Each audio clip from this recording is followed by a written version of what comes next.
just don't give a damn, that's why I think I love you. What's up, y'all? Welcome back to another video. It's Lydia. Thanks for tuning in, and if you're new here, be sure to subscribe. I would love you if you do, and hit that bell button too to get those post notifications. Now, for today's video, I basically wanted to share with y'all some of these natural hair facts that I've learned and picked up along the way, and that kind of helped me shape and understand my hair and my curly hair routine. Now, by no means am I an expert or anything like that. These are just things that I've learned and that I like to share with people that ask me, especially if, you know, they want advice or anything like that. So let's just jump right in. So the first natural hair fact that I have for y'all is that mayonnaise isn't an effective protein treatment. So when we use mayonnaise, we think, oh, it contains eggs, and eggs contain protein, and that protein will help strengthen and rebuild my hair and kind of help it from any of the damage that my hair might be suffering from.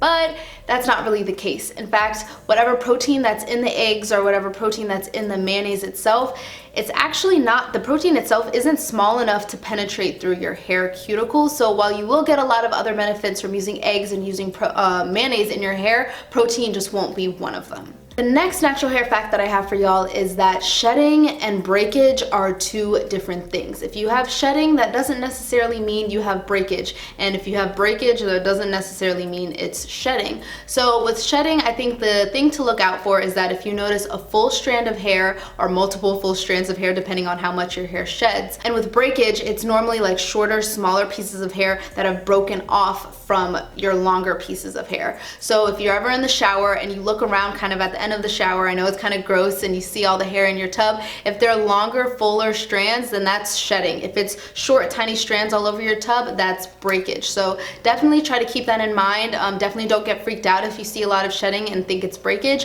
And if you do notice that you are having a lot of smaller little strands around your tub, then that's breakage, and you really want to make sure that you're carefully detangling your hair, working in small sections and not being too harsh on your hair when you're in the shower. So definitely another fact that I have for y'all is just know that there's a clear difference between breakage and shedding.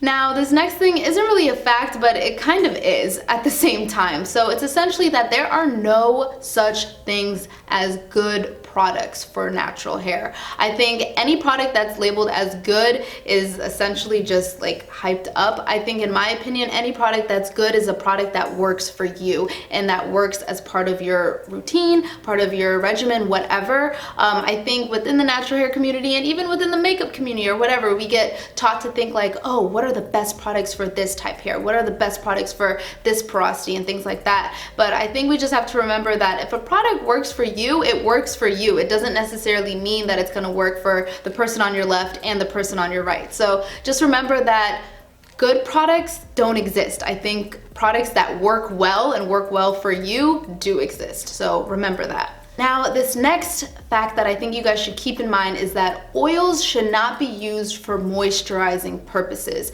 Essentially, what an oil does is it locks in whatever moisture in your hair. So if you notice that your hair is dry, you can add oil to it to kind of, you know, mend it and kind of lock in whatever moisture that it does have into it. But the only thing that will help bring in moisture is water. So try using more water-based ingredients. Try using just using a water spray bottle and spraying that into your hair if you notice that you really need more moisture into your hair. And oil itself won't hydrate your hair. I think that's the key thing. Hydration comes from water, not from oil. So definitely remember that and keep that in mind. Now, this next fact is pretty obvious, but cutting your hair doesn't make it grow. I know so many people say, oh, trim your hair, it'll make your hair grow so much faster. That's not the case. If anything, trimming your hair, and I'm not saying that trimming your hair is bad, but to think that trimming your hair will make your hair grow faster is not really true at all. Your hair grows from your roots, not from your ends, so trimming your hair won't affect your roots at all. I think something that's important about trimming is that it'll help maintain the health of your hair. So if your hair is overall healthy, it'll make sure that whatever hair is growing in won't be affected by whatever dead ends you have. So just remember that, you know, trimming your hair won't make your hair grow, but it will help. And this next natural hair fact is basically that learning how to do your natural hair and work with your natural hair takes time. It's there's no other way around it. I don't know anyone, and if you are one of these people, I don't know anyone who's had natural hair and learned exactly what products to use, how to use it, in what ways, and found a perfect regimen for them in literally one try and one instance. It takes time, and I think that's definitely a fact that people kind of just forget about and kind of just, you know, don't really understand, that it takes a lot of trial and error. It takes a lot of patience, and I think just understanding that everyone has their own process, and that process may take years for some people, it may take months for certain people, but it definitely won't take one time. And if it does take you only one time to figure out exactly what works for your hair, then bruh, I'm jealous of you.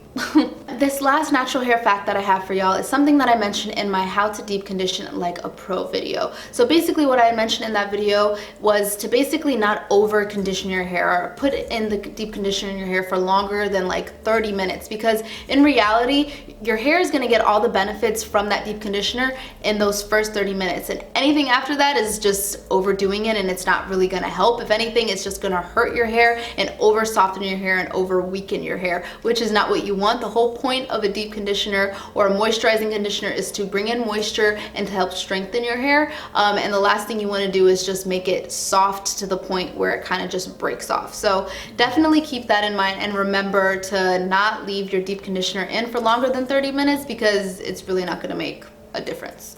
And yeah, so those are basically all of the natural hair facts that I've learned and picked up along the way. I'm no expert, but I did really want to share with you guys some of these things that I've learned, and just hopefully help you guys in the end. If I did make any mistakes, please don't be too hard on me. Let me know down below. And if you did learn something new, let me know down below as well. And if you made it all the way to the end of this video, comment the word tea down below, because I feel like today I spilled some tea and let you guys know the things that you may or may not know about, you know, what's good and what's not good for natural hair. But thank you guys so much for watching. Give it a thumbs up if you enjoyed, and don't forget to subscribe. I would love you if you do. I won't hate you if you don't, but I would love you if you do. But yeah, I'll see y'all in the next one. Peace.